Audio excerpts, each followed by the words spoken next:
السلام عليكم ورحمة الله تعالى وبركاته. صاحب مدونيسا إن أد نفس الضعضة أد أسميسته براندين أدي كوبونية مدونيسا إن أد بيزنس كا أسميسته براندين ما تهي روح للنجراء أما ما تهي قف كان عصدا ودونية إنه أستان أجونية أما اللوجو أجونية سيمبلي أو أسميسته. أقول ده هذا أنا أسأله هاي نسيت الله سمي اللوجوين كا التلفون أسميسه كرتا كمبيوتر أسميه كرتا هدي أد أركتو قرال دي أركتو اللوجو تكستيga ay ku qoranta cajiib oo kala noqdo waxaan doonayaa muuqaalkan inaan kuugu sheego habka aad u ogaan karto qoraalkaas ama tagaskaas farta uu ku qoran yahay sida logooyinkan oo kale logadan u jeedid waxa la yiraahdaa smart farta ay ku qoran tahay we have to find first inaad ila fahamtay rajeenaya si aan u helno smart farta ay ku qoran tahay waxaan aadi doonaa Google-ka waxaan ku qori doonaa search font by image aan qori doonaa kadibna markaan search aan dhahno waxa inoo soo bixi doona website-kan ugu horeeyo la yiraahdo myfonts.com linkigan ayaan raacaynaa ku dhifareena kadib linkiga waxa inoo soo bixin doona what the font you want halkan waxa lagu yiri drag and drop an image anywhere on the page ku soo jiid ama drag soo sameeyo dhaxdhig yani image-ka aad doonaysid in fartiisa aad hesho waxaan tagi doonaa oo soo drag grade doonaa sawirkeena halka inoo yeelay Text logos waa kan waxaan doonaynaa inaan helno smart farta ay ku qoran tahay waan soo drag gareynaa waxaan dhex keeni doonaa halkan waan ku sii deyn doonaa sida u jeedid sawirkii ayaa la soo gali doonaa sawirkii markii la soo galiyo waxa sameey kartaa sawirka inta soo ku dooro inaad adiga karoobka wax ka tago inaad ku dari kartid wax ku daran inaad ka reebi kartid sidoo kale waad ku dari kartaa oo dhinacaan yar ayaad maartay customization ku sameeyay kadibna waxa leedahay identify the font farta yani soo hel oo raadi fartan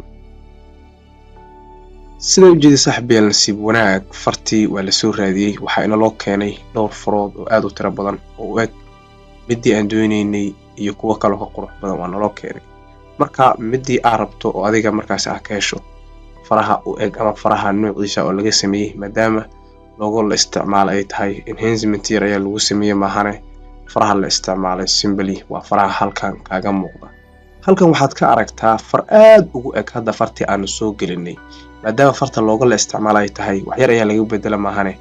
farahan mid kamid ah way qaasatan midaan ayaa u eg midaan ayaan degsan doonaa sida u jeedid fartani waa $35 oo ma gadan karno waxaan sameeynaa ujeedada halka u nimid waxa weeye inaan ogaano fartan nooceeda ama magaceeda waa ka magaca ayaan ku biisinayna waxaan leenahay ودورنا كده من كوب أنتجينا نيو تاب جوجل مجال تاب باس تكون أنا حلنا هاي free download أيام قدال كرهوننا سيدو جدي صاحب بالفرتي ولا لسه هذه هل كان أيانا لو كان أيضا اللي هاي سفرية ولا ديك فرتي هل كان كهي صدن إيو $50 أيانا وحكلا دينا free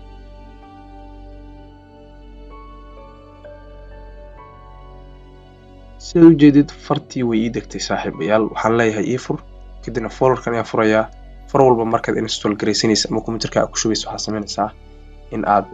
fileka uu dambeeyo .ttf uu dambeeyo inaad mar walba double click siid kadibna install aad dhahdid sidaas fartani waxay kugu jirtaa computerkaaga hadaad photoshop joogtid hadaad muuqaal edit gareyn joogtid hadaad word joogtid ay software oo wax lagu qoro text lagu dhax isticmaalo waad ku isticmaali kartaa fartan la yiraahdo still outline trigan steps kan adigoo maraya ayaad businesskaaga ama magacaaga hadii aad doonaysid inaad page samaysato aad doonaysid inaad YouTube account samaysato aad logo qurux badan oo text ka kooban kadibna icon-kii yar oo ku anfaca ayaad agdhigaysaan then best ayuu noqon doonaa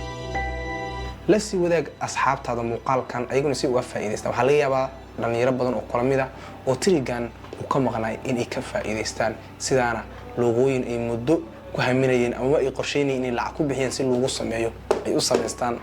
ayaga gacantooda taleefanka ku sameysan kartaa computerna ku sameyn kartaa waa inaad farta heshaa laakiin loogada aad rabto marka koowaad waxaan idinkaga tegayaa sidaas nabadgelyo muuqaalka ayaan ugu laba insha Allah